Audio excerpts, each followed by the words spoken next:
Kita tak boleh bersama dengan Syiah dalam 5 masalah. Yang pertama, Syiah mengatakan wajib beriman kepada Imam 12. Sesiapa sahaja yang tak percaya kepada Imam 12, maka kafirlah dia. Dia kafirkan kita semua sebab kita tak percaya pada Imam 12. Dua, selepas Nabi meninggal, maka yang berhak menjadi imam adalah Sayyidina Ali.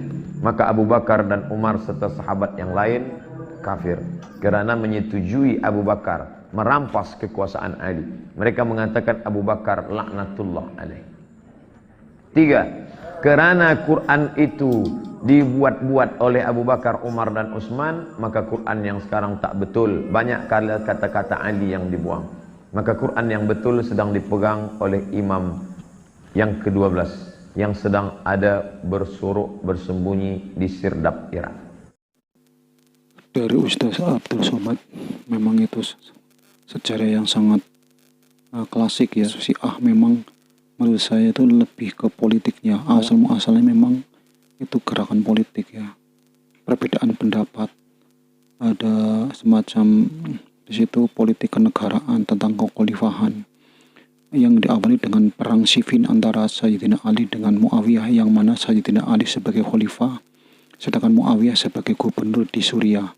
Kemudian Muawiyah itu sudah kalah dalam perang Siffin, tetapi Muawiyah itu memang pintar ya.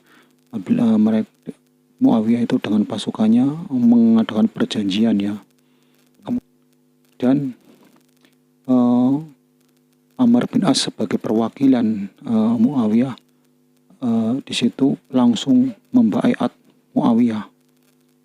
Dan Sayyidina Ali pun ya di situ ada dua khalifah ya. Gubernur Muawiyah yang diangkat menjadi khalifah oleh Amr bin As ya, sebagai juru bicara ya.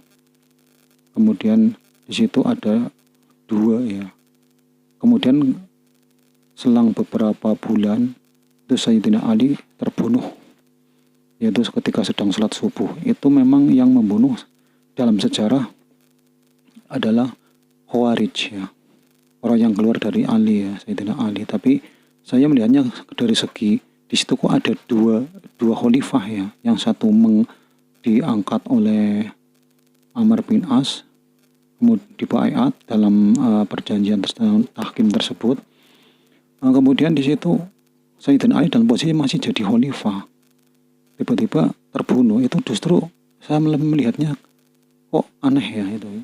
Kenapa itu dalam posisi sedang bermusuhan, sedang ada dualisme kepemimpinan itu, yang sah dan yang ingin menjadi khalifah.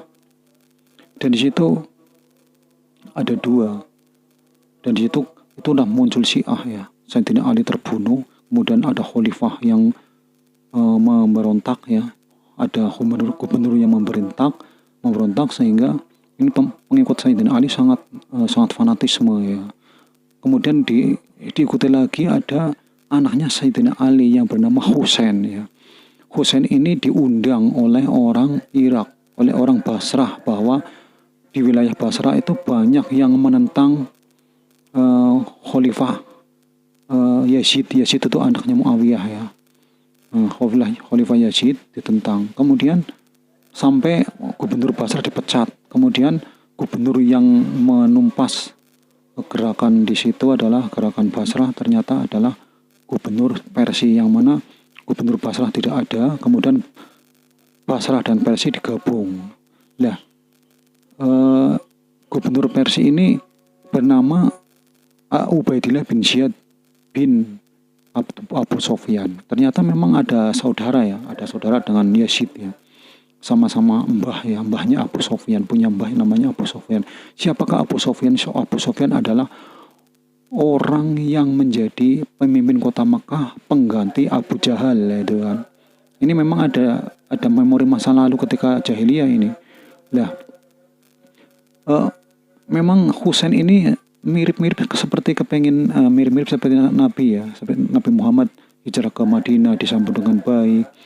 Kemudian di sana itu Husain bin Ali yang 100 orang ini, kerombongan 100 orang dihadang oleh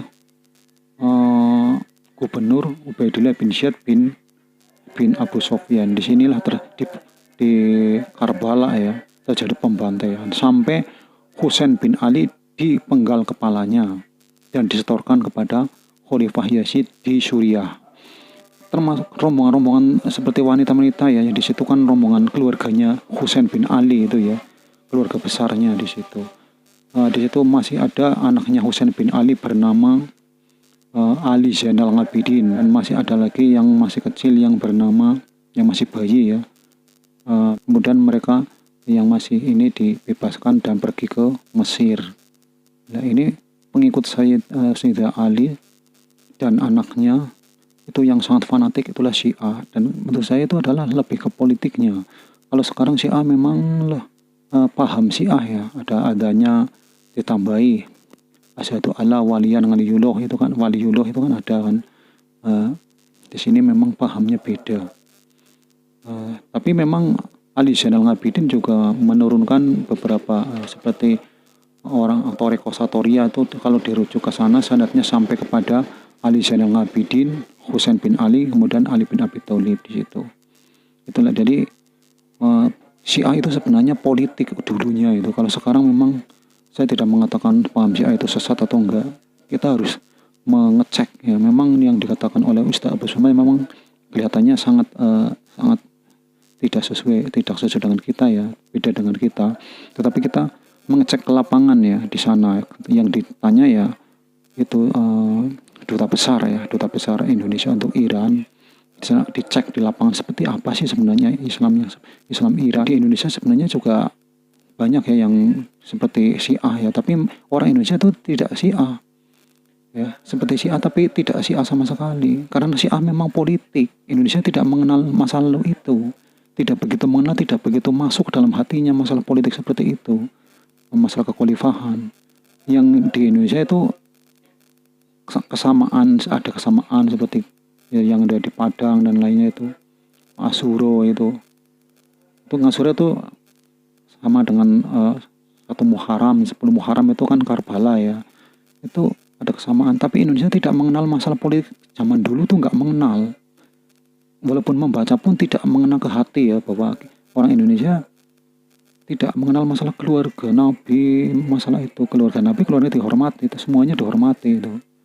Apakah Syiah seperti itu? Karena memang sekarang sudah beda. Kalau secara logika ya harusnya tidak ya, karena itu masa lalu.